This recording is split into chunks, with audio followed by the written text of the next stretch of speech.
perfect.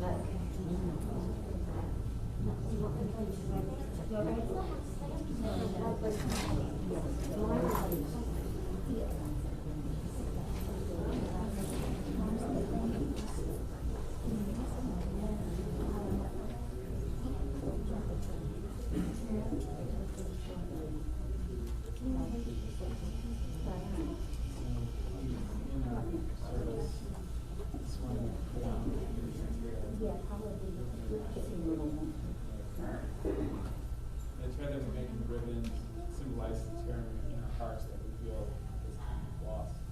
We do it standing, we do it together, and it's surrounded by the love of family and friends who are all here today. Because that's how we need to be in some ways. And so we're excited about our blessing with me and the tearing ribbons that we decide with. We're excited to we learn in the book of Job, Lord gives, Lord takes away, but still we thank God for the words.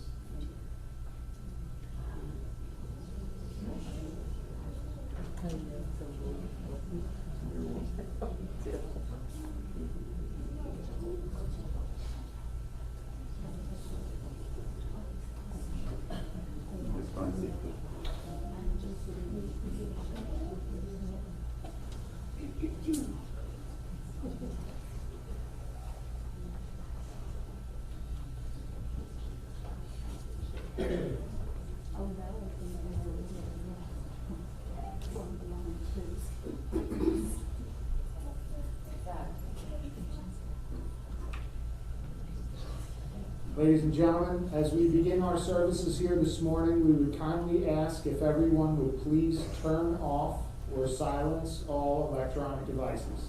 Thank you.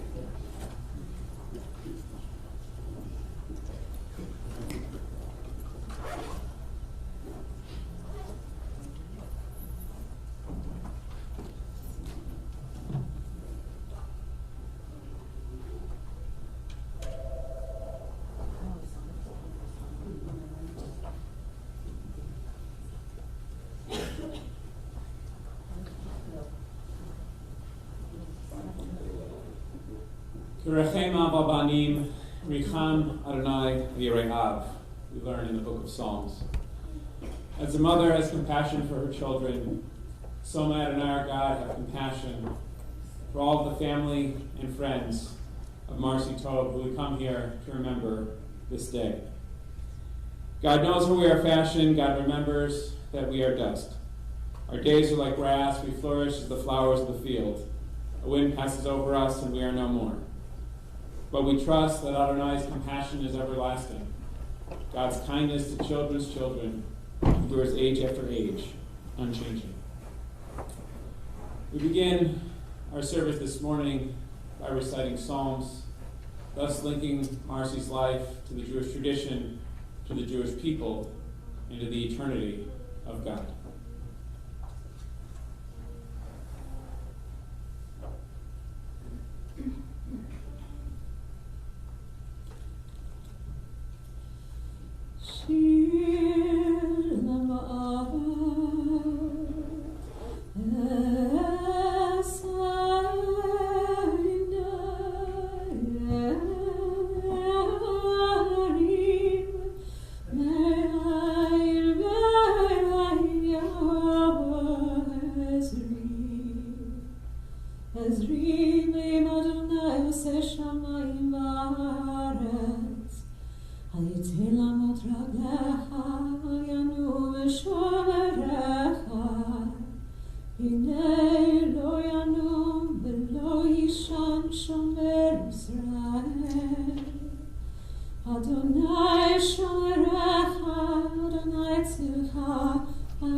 Your mama השמש לא יקרקע וירח בלילה. אדוני ישמורך מכל רע, ישמור את נפשך. אדוני ישמור צאתך ובואך מעתה ועד עולם.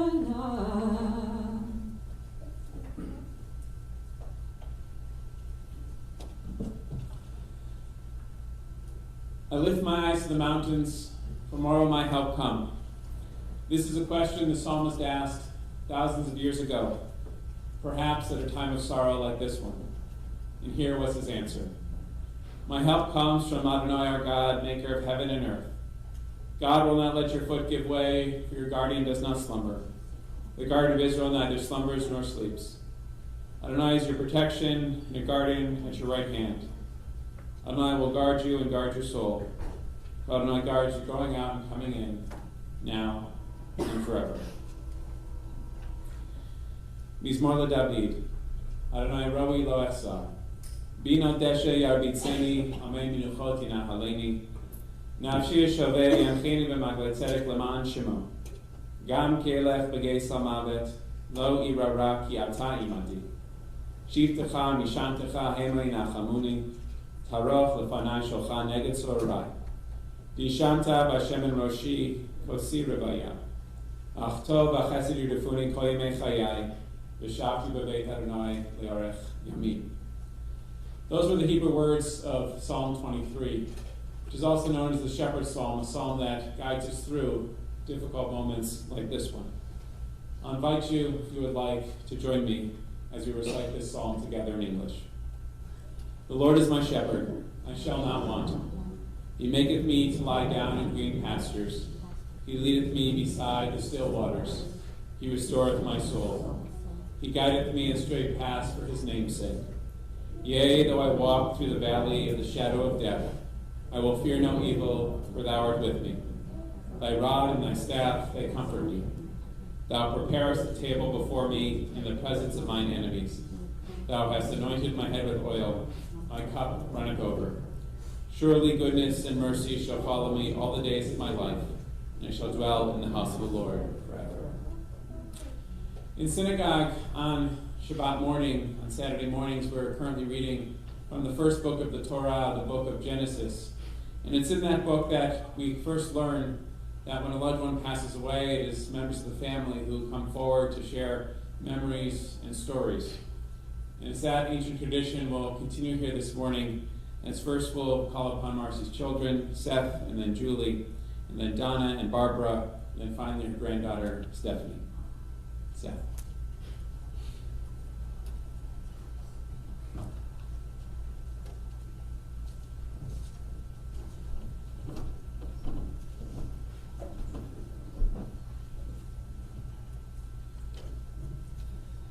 Good morning. It comes as no surprise that so many family and friends of my mom have joined us here and on live stream. Thank you so much for joining. We know how truly loved my mom was. What can I say? I have so many tremendous memories of my mom growing up. I think some of my many greatest memories as a young child were going on picnics after picking up my favorite bacon cheeseburgers from Roy Rogers. Sorry, Rabbi. And helping my mom in her classroom, getting ready for the new academic year. Looking back now, I wonder if I was truly just free labor or my mom just knew how expensive I would become. Teaching and working with her students and their families was absolutely my mom's calling. You could not explain her incredible dedication in any other way. As most of you know, I spent many years riding to and from my early passion, emergency medical services with Fellowship First Aid Squad. I specifically and fondly remember the many late Friday night rides and having the chance to spend time with her. As I reflect on my childhood and teenage years, I now realize how fortunate I was to grow up in a sincerely loving and nurturing household. I can only hope to emulate that feeling for my two boys. After high school, I decided that I wanted to move away and experience college. Many perhaps know that adjustment was not easy, and I gave my parents a run for their money, sometimes being rude and unkind. In retrospect, I am so sorry for those incidents.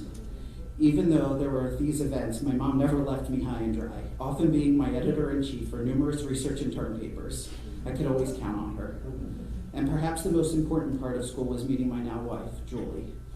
However, what I did not realize at the time was that Julie would quickly become truly loved by my parents. This may actually be an understatement, as Julie displaced me as the favorite. Sorry, Barb and Donna, and truly became the absolute favorite. She could do no wrong. As Julie and I finished college, moved back to New Jersey, and ultimately began a family, I knew that this was so important to my mom. She loved her family unconditionally. But there was no question that her grandchildren were a priority and the true loves of her life. And while there is significant debate among the family, I truly know that when Rylan was born, he formed a close, unbreakable bond with my mom, and he displaced everyone as the favorite. Sorry, Julie. One of my favorite foods that my mom made was her infamous brisket. I always asked for this brisket and always told you have to wait till the holidays. It was only made twice a year. However, as Rylan began eating solid foods and being exposed to the brisket, it quickly became his favorite too.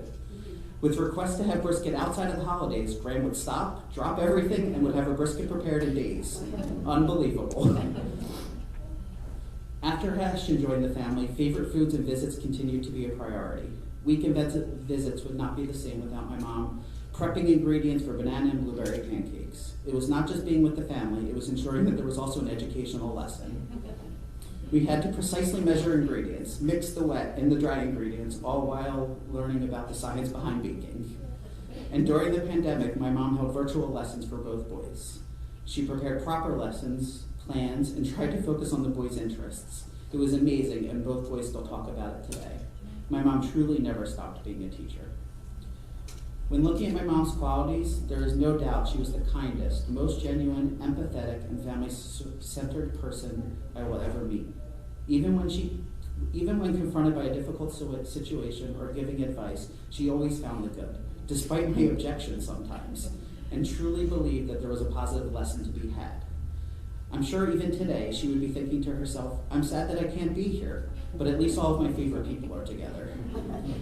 Even when she told me she was angry with someone, within hours, days, or sometimes even weeks, she had the ability to forgive and truly forget. I don't think she had the ability to hold a grudge. Most important to me is that I truly hope that my mom knew that I loved her incredibly much, and that I was so fortunate that both of my boys had the opportunity to learn and be with her. Rylan and Ashton certainly loved their grandma.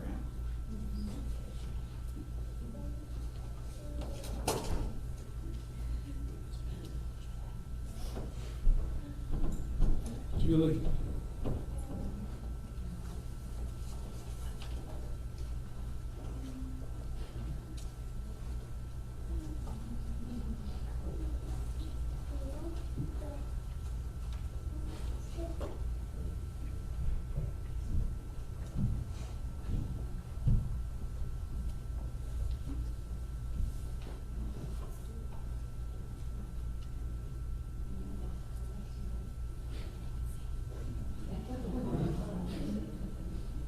Good morning.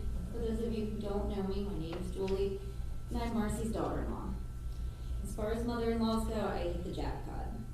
There's so many horror stories out there about mother-in-laws, but my experience with Marcy couldn't be further from those. She always treated me like one of her own children.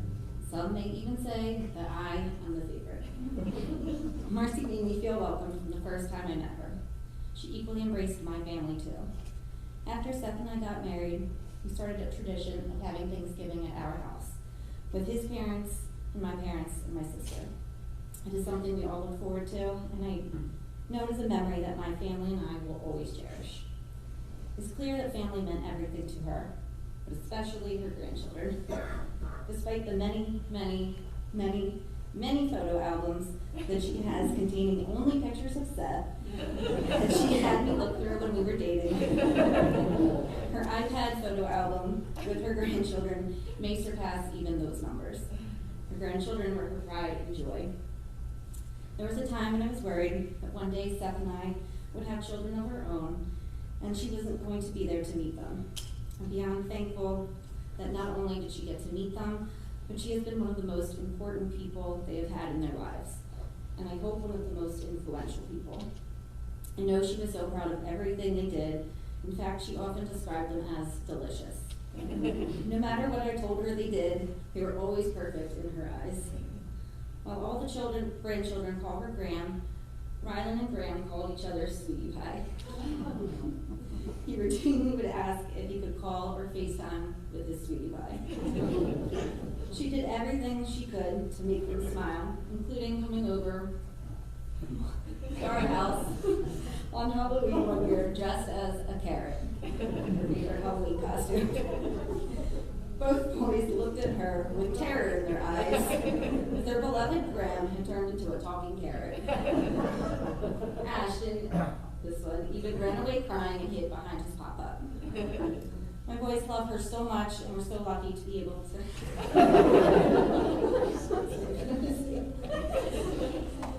have a close relationship with her. Every little thing they do or they make, and the first thing they say is, "Can we call Graham?" They have so many wonderful memories with her that they will carry with them throughout their lives. Rylan, who is 6, says that he is going to miss learning how to draw with her, coloring with her, playing cars and superheroes with her, and talking to her on FaceTime. He says, "I love her and will miss her for 200,000 years. Ashton, this one, who is 5, says he will miss playing with Graham's hair.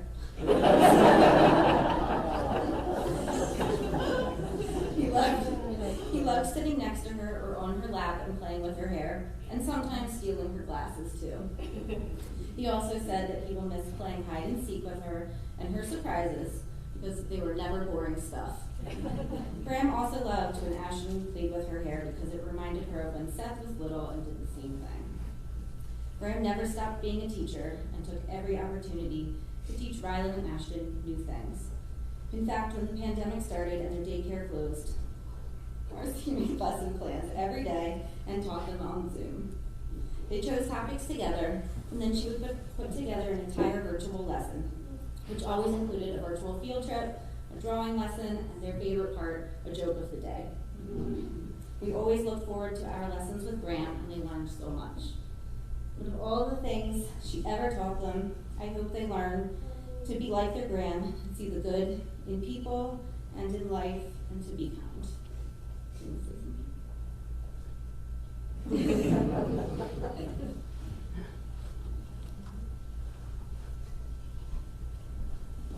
Thank you, Julie and Ashton. Good thing you weren't wearing glasses, Julie. Barbara, Donna.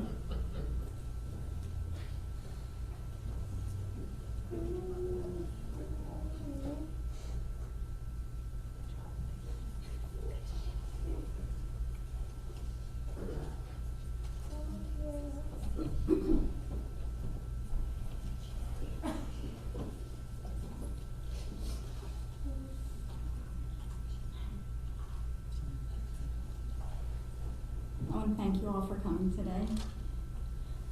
I was lucky. I knew Marcy even before my dad swept her off her feet.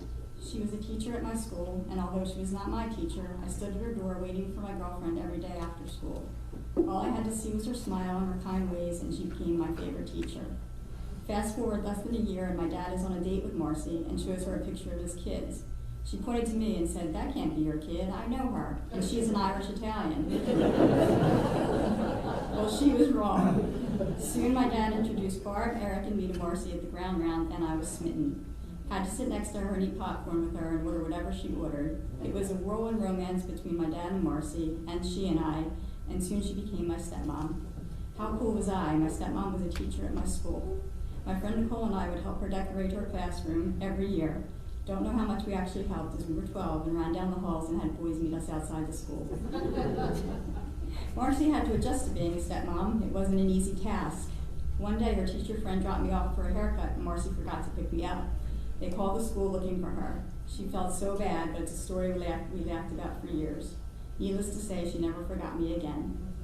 One day after camp, Marcy had to take a tick out of my scalp. She had no idea what she was doing, and she was grossed out, but had to remain calm as to not get me upset. She said she knew she loved me like a daughter then, because she wouldn't do that for anyone else. Piano lessons, apple turnovers, baking with her, playing cards and other games. Just couldn't ask her to play catch. She could not catch a ball. She never lived that down. And couldn't ask her to help with math. No way. When I was 12, Marcy gave birth to my brother Seth. Oh, how we loved treating him like a baby doll. I was the instant babysitter and had all my friends come babysit with me. Those years into adulthood were great years that will live with me forever. Fast forward to me getting married to Don and having kids. Just as her other grandchildren were her life, Cammie and Ty were the same. Gram, as she was called, was a hands-on grandmother. She and Papa babysat for my kids, and she told stories and sang songs and played and taught them. My kids remember it well. I could never tell the story as well as Gram. As the kids got older, they referred to Marcy as Graham Cracker. I think she got a kick out of that. She watched my kids grow up and loved seeing them any chance she could, and they loved her so, and she was so proud of them. The one thing about Marcy that no one can dispute is that she saw the good in almost all situations, to a fault. We used to call her rose-colored glasses because we honestly thought she wore them invisibly. That was Marcy, and I loved her, and the memories I have of her will live with me forever.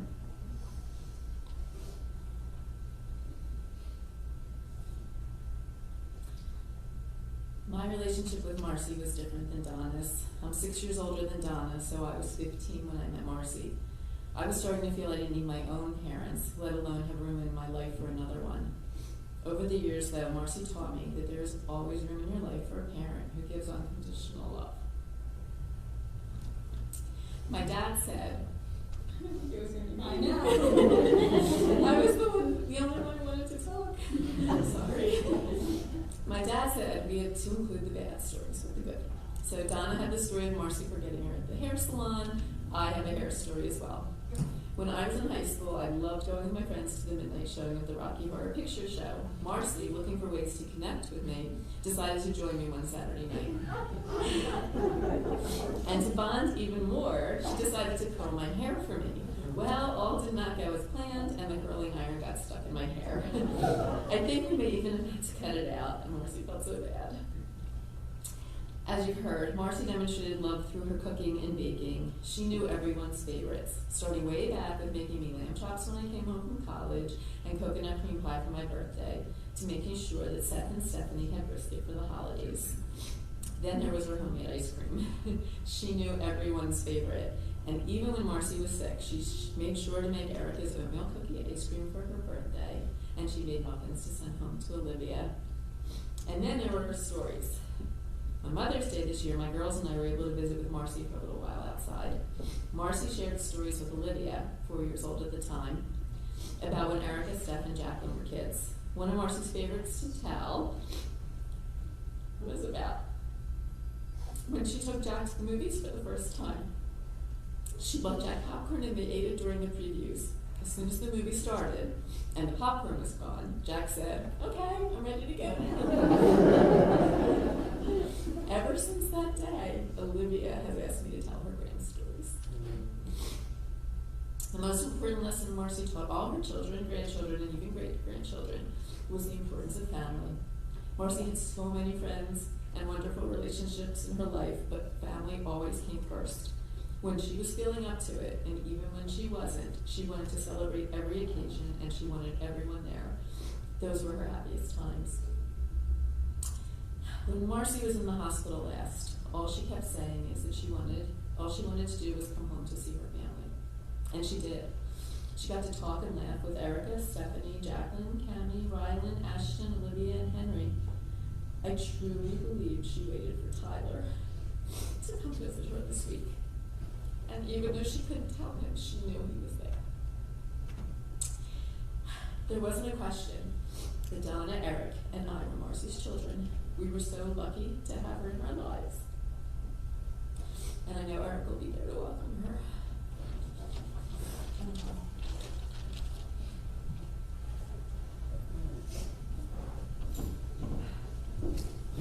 Stephanie.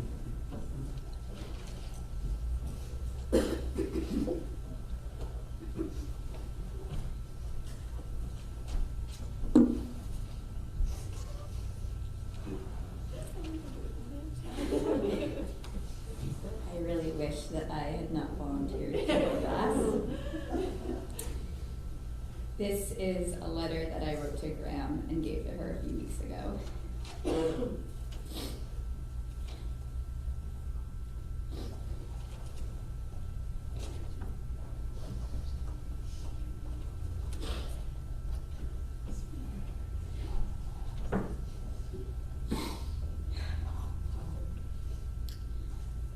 Graham,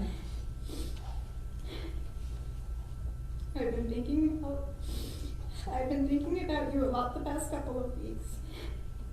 When I heard you were coming home from the hospital, the first thing I thought was, I need to see her as soon as possible. Because above all else, I'm always thinking about how I can maintain my position as your favorite granddaughter.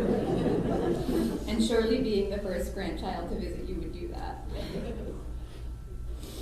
Then I started thinking about some of my favorite Graham stories. Our condo in Atlantic City with the Baskin-Robbins mint chocolate chip candy and frozen chocolate-covered bananas on the boardwalk. Visiting your classroom at school. And of course, when you babysat Erica and me, and after your many failed attempts trying to calm me down, Erica took over and said, I got it, Graham. And on top of those stories are all of the other moments. Rosh Hashanahs, Passovers, Hanukkahs, Father's Days, Mother's Days, birthdays, and everything else in between. And at the forefront of those moments are you and Papa. You've given me a lot of gifts throughout my life. Many of them came in envelopes. And yes, it's still unnecessary, still too generous, still too much. But very truthfully, you gave me the most important gift I'll ever receive. You instilled in me the importance of family and tradition. I can't thank you enough for it, but I do want you to know that I will carry it with me forever and pass it down to my children, and they'll know where it came from. I love you, your favorite granddaughter.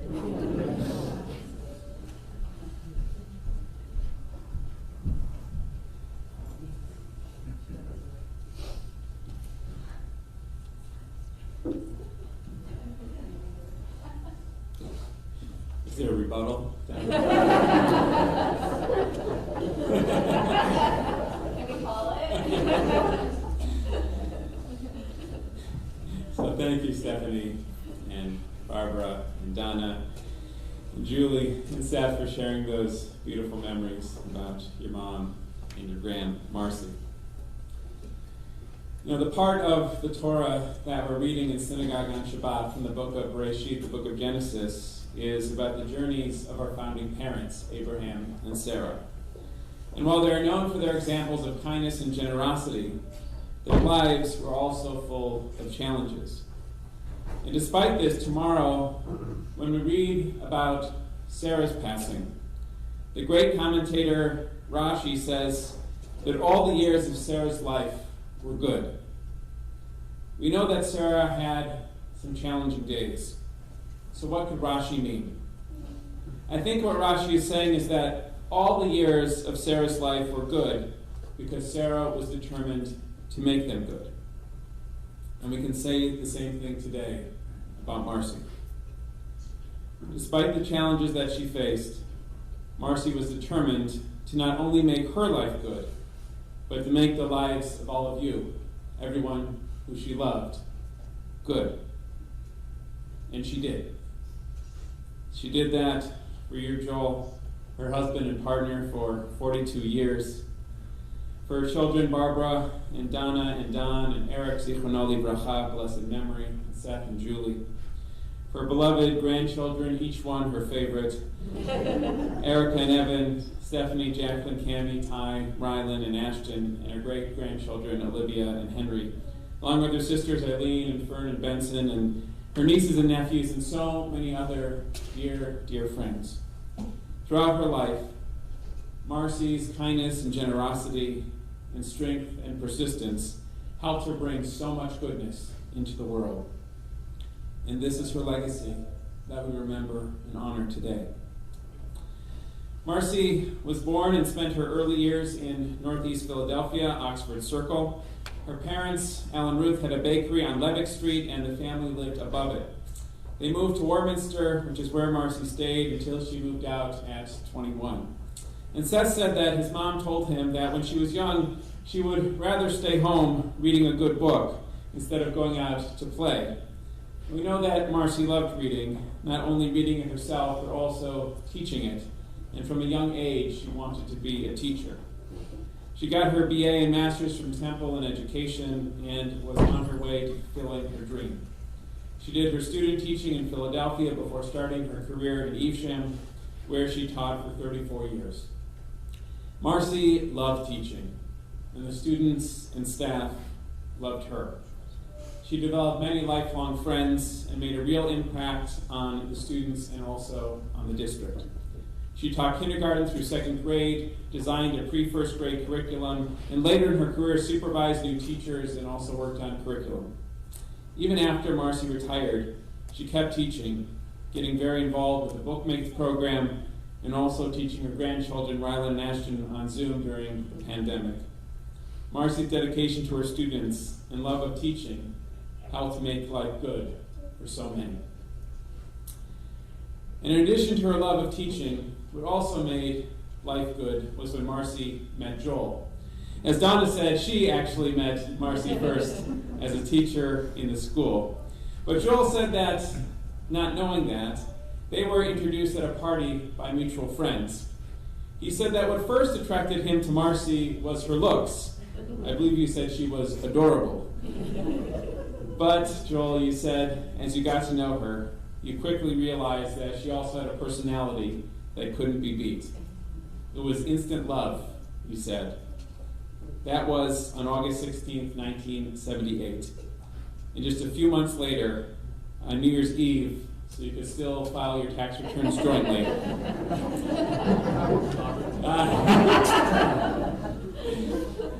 You were married.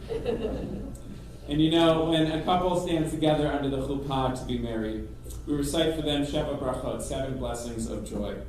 And in 2 of those blessings, we pray that the couple become Ra'im Ahuvim, beloved companions. Marcy and Joel were partners in raising a family together and building a life together for so many years.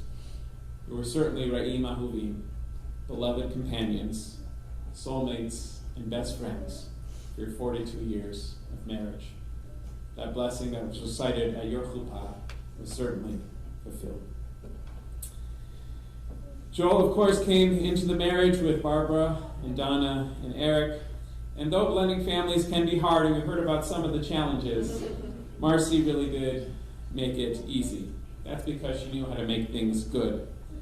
And she quickly learned to love all 3, as we heard from Donna and from Barbara, and they all became very close. They first lived in Maple Shade, where Seth came along, and eventually moved to Mount Laurel and ultimately Cherry Hill. Life was good, but sadly, it became terribly difficult when Eric died after a car accident in 1986. It was a terrible tragedy and a very hard time for everyone. And Joel said that in the midst of all of their grief, Marcy helped make life as pleasant as it could be. Though there was an empty seat at the table, she continued to host holiday and family dinners, making her famous brisket and everyone's favorite foods. For dessert, it was Marcy's homemade ice cream, also made to order, as well as cookies and other incredible baked goods.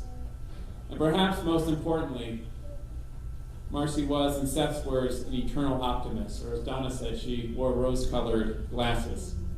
She could have been mugged, you said, and still found some good in it. Like her matriarch Sarah, despite the difficult times, Marcy did her best to find the good in life.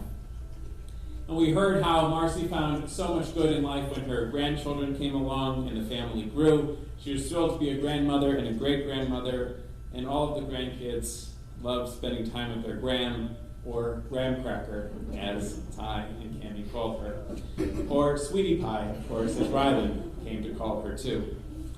There were the pancakes on Sundays and the baking with them, babysitting and telling stories. Marcy loved being together with her family most of all. And they found many opportunities to be together. There was the times in Atlantic City where she and Joel rented a place for a few years. And Marcy also liked going to Broadway shows. And she liked them so much that once in New York, she got on the stage during a production of Hair, which her family said allowed her to relive her hippie days from the 60s. And Marcy especially enjoyed going to these shows with her kids and grandkids. And Donna added that Marcy had a way of making each of her grandchildren feel special, and as we heard, they each felt like they were her favorite. Marcy certainly helped make her grandchildren and great-grandchildren's lives good. And when we talked about the lessons that Marcy leaves, Barbara, you started by saying something you mentioned a few moments ago, which I think was just really poignant and beautiful. That Marcy taught you that there's always room for unconditional love. And Donna, you agreed, adding that Marcy was a good advice giver. But what you said impressed you most about her was her ability to put a positive spin on anything. And Seth, you said that your mom was positive both by words and by deeds, how she lived. And we know that, especially over the last 12 years, Marcy had more than her fair share of health challenges. GI issues, a rare liver disease that necessitated a liver transplant, and a whole host of other challenges. She was forced to retire from teaching, but she never retired from life. She stayed active with family, with friends, and was determined to live life to the fullest. And she did. And when it came to dealing with her health issues, Barbara said that Marcy was diligent in her research about her condition. She had binders and more binders of articles and studies and other information that she collected. She was very organized and sometimes even knew more than her doctors about a certain medication or treatment. Marcy also was a real fighter, and it was this trait that helped her move forward. But what also helped her move forward was all of you, her kids who were there to support her and Joel in any way that you could, with visits and calls and medical advice, you name it. And Joel, you noted how Marcy was such a devoted daughter to her parents, and it is clear that that example was passed on to her children. You made it possible for Marcy to be at home that last week, where she was lucid and was able to visit with almost everyone and to see her family, which was a real gift and a real blessing. And Joel, your devotion to Marcy was truly beautiful to behold. We were connected a little more than 5 years ago. We have talked many times since then.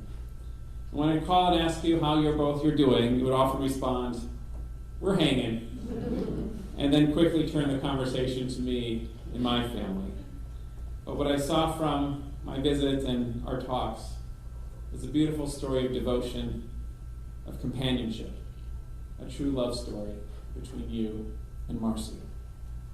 And together, despite the challenges, you were able to live that lesson that Rashi learns from our matriarch Sarah.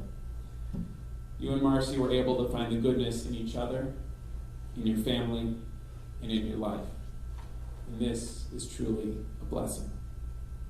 And this is also how we know that Marcy's memory will always be for a blessing for all the days and the years to come. We rise for a final prayer.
Exalted, compassionate God, grant infinite rest in your sheltering presence among the holy and the pure, to the soul of Marcia Toub, who has gone to her eternal home. Merciful one, we ask that our loved one find perfect peace in her eternal embrace, where her soul be bound up in the bond of life. May she rest in peace, and let us say, Amen. You may be seated.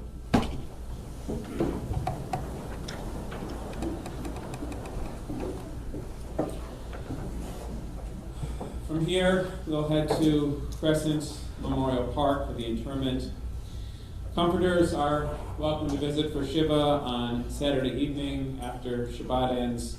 There'll also be a Shiva meeting on Sunday evening at 7 p.m. at Joel and Marcy's home, both times Saturday night and Sunday evening at 1701 Chanticleer in Cherry Hill.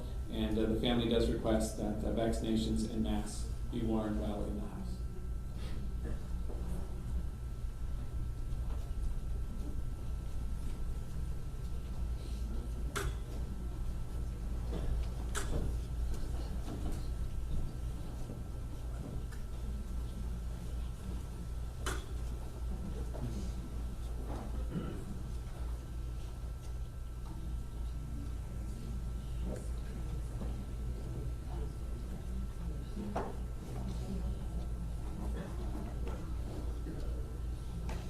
May we have the pallbearers, please?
A season is set for everything, a time for every experience under heaven.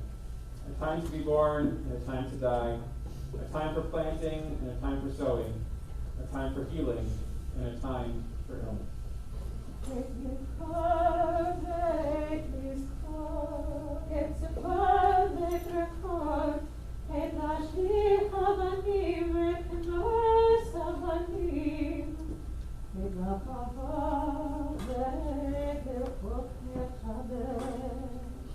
A time for loving, and a time for moving away, a time for keeping, a time for discarding, a time for hurting, and a time for healing.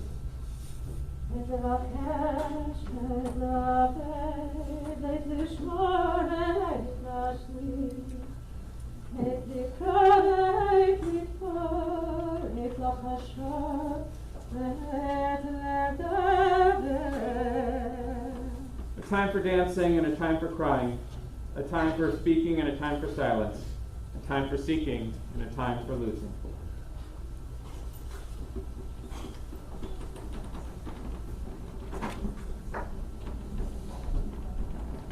Would you be seated, please?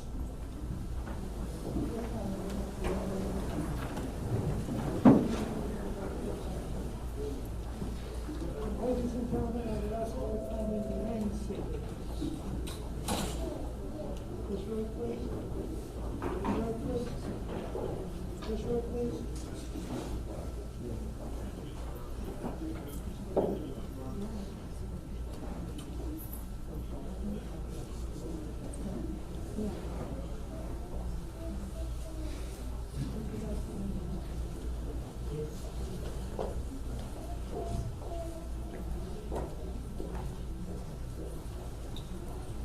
This row, please.